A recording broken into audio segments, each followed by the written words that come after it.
Φίλες και φίλοι του καναλιού, σήμερα είναι 5η 7 Μαΐου του 2026. Λοιπόν, σήμερα θα δούμε το πολιτικό σκηνικό,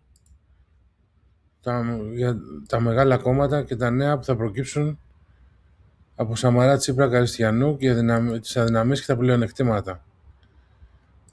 Αυτό θα δούμε σήμερα. Κάνουμε μια μικρή ανάλυση, αλλάξουμε λίγο θεματολογία, θα μπούμε σε λίγο πολιτικά θέματα.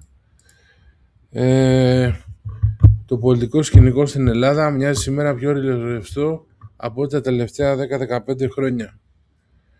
Η κυριαρχία της κυβέρνησης παραμένει, αλλά η κοινωνική φθορά, η κόπωση από την ακρίβεια, τα τέμπη και η αδυναμία της παραδοσιακής αντιπολίτευσης έχουν ανοίξει χώρο για νέες κινήσεις και προσωποκεντρικά σχήματα.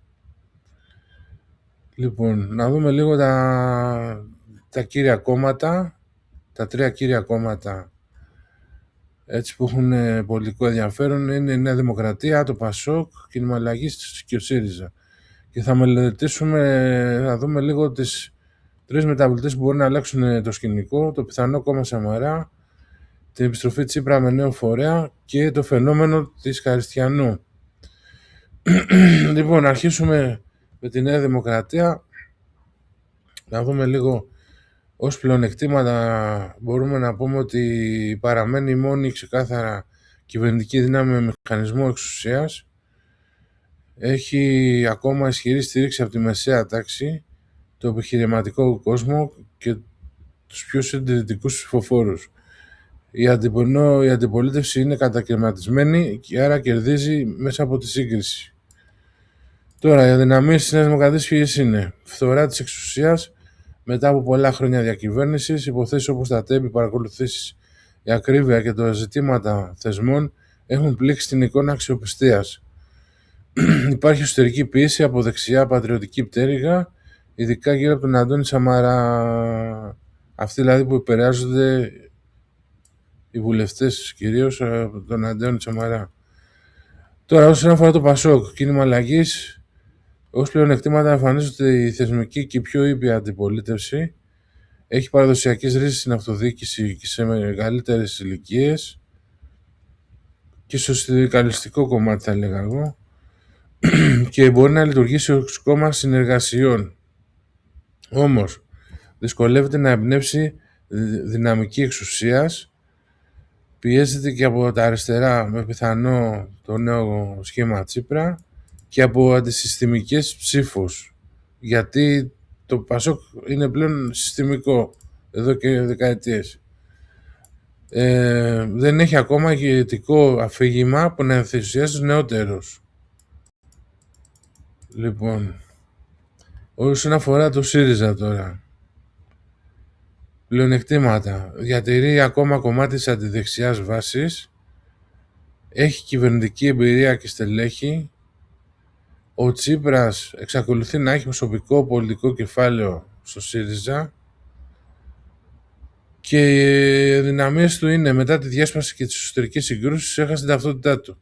Ένα μέρος της κοινωνίας δεν συγχώρησε το 2015 και τη μνημονιακή στροφή.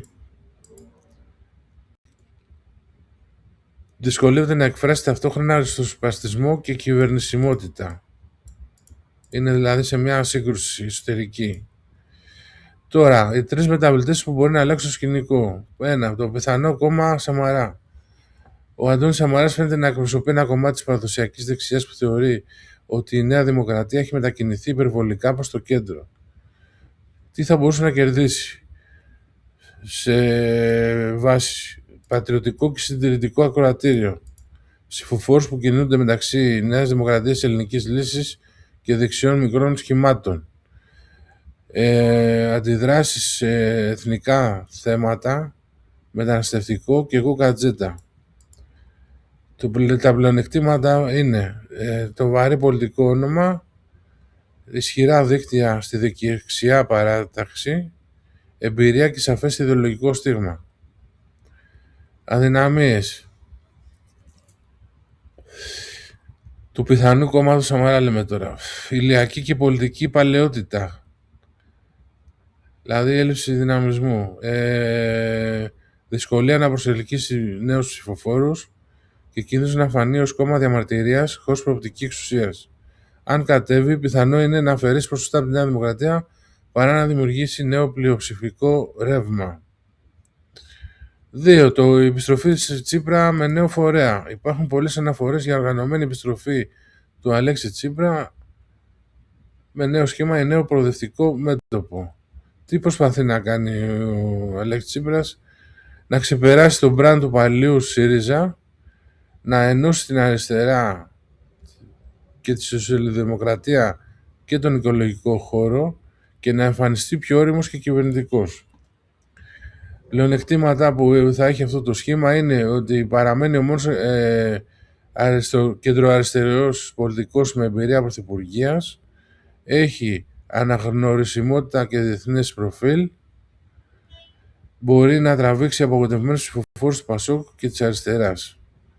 Οι αδυναμίες του. Το 2015 εξακολουθεί να τον ακολουθεί πολιτικά.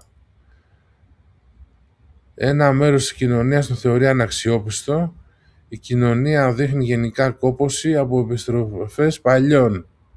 Οι πρώτες δημοσκοπικές ενδείξεις δείχνουν ενδιαφέρον, αλλά όχι και εκρηκτική δυναμική. 3. Το φαινόμενο Καριστιανού.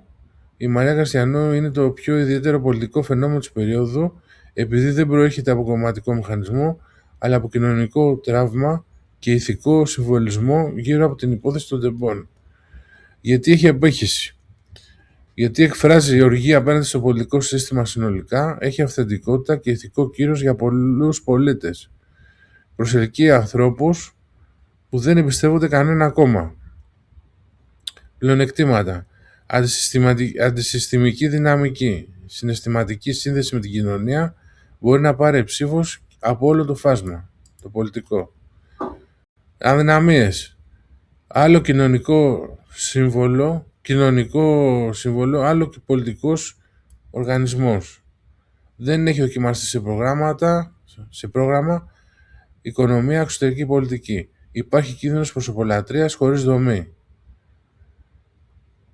Άρα θέλει προπόνηση εκεί σε αυτά.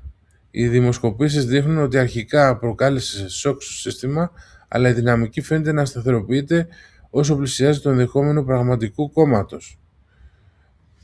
Λοιπόν, και τέλος, που πάει συνολικά το σκηνικό? Το πιο πιθανό σενάριο αυτή τη στιγμή είναι η Νέα Δημοκρατία να παραμείνει πρώτη δύναμη, αλλά με φθορά. Τώρα μικρή μεγάλη θα δείξει. Και αναλόγως πότε θα γίνουν εκλογές και τι περιθώρια υπάρχουν ανατρεπτικών ενεργειών προς τη φθορά. Ο χώρος αντιπολίτευσης να πολυδιασπαστεί ακόμα περισσότερο. Επίσης να εμφανιστούν 2-3 νέα σχήματα που θα δυσκολέψουν τις αυτοδυναμίες. Η πολιτική να γίνεται όλο και πιο προσωποκεντρική και λιγότερο ιδεολογική. Το μεγάλο ερώτημα δεν είναι μόνο ποιος θα πάρει ποσοστά, αλλά ποιος μπορεί να πείσει ότι πρώτον μπορεί να κυβερνήσει, δεύτερον δεν είναι μέρος του παλιού συστήματος και τρίτον έχει σοβαρό σχέδιο για την οικονομία και θεσμούς. Και εκεί μέχρι στιγμής κανένας δεν έχει το ξεκάθαρο προβάδισμα. Αυτά για σήμερα. Θα τα πούμε στο επόμενο.